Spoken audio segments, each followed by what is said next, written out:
A tko je Vivek Puri, prvi čovjek hinduističke vjerske zajednice u Hrvatskoj? Otkriva nam naša Zrinka Kreša. Hinduistička vjerska zajednica Hrvatska svoje prostorije ima u Jurišićevoj ulici u Zagrebu. Ondje se održava i joga u svakodnevnom životu. U grupi su ljudi koji imaju problema s kralježnicom. Ovo specifično vježbanje dobro im čini. U ovoj prostoriji i hinduistički hram. Mi imamo aspekte praznika, znači festivala, kada se okupljamo zajedno, kada imamo proslavu festivala i normalno ono što je najvažnije, uvijek želimo naznačiti koji je smisao.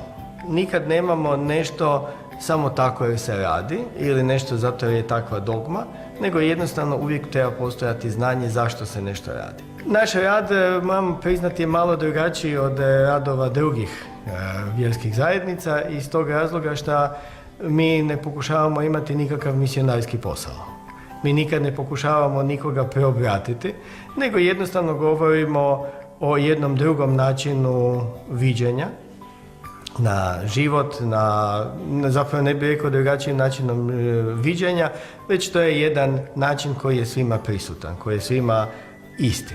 Zato je glavno pravilo u svim religijama i u svim tradicijama i u svim zakonima je ne ubi, tako da je nama glavni princip ahimsa, ne nasilje, ne ubijanje, ne povređivanje, i kad imamo taj aspekt onda možemo vidjeti da iz njega dolaze svi ostali.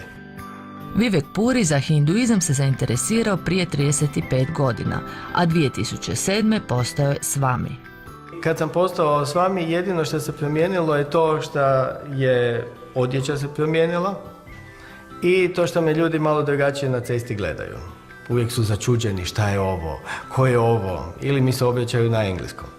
Tako da način na koji se postaje Swami je u stvari nešto što bi trebalo biti jako nježno, što znači da od vaše duhovnosti, vašeg prakticiranja polako imate samo jednu laganu nadogradnju i skliznete u taj aspekt.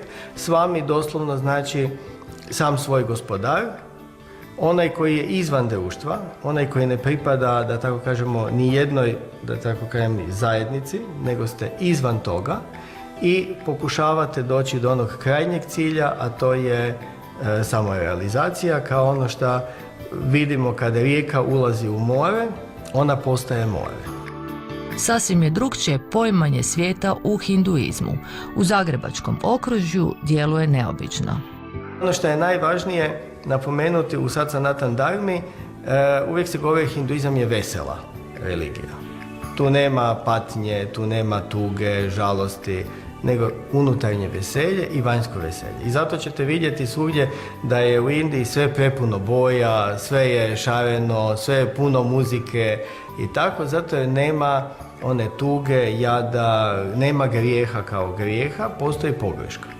Prva stvar, kao Swami, nemate nikakve obrede. Obrede rade panditi, svećenici.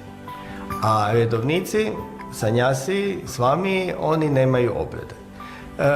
Ono što ja prakticiram, ja obično imam svoje vježbe, fizički aspekt, zato je dosta psihičke napetosti, stresa i ostalog se taloži u mišićima.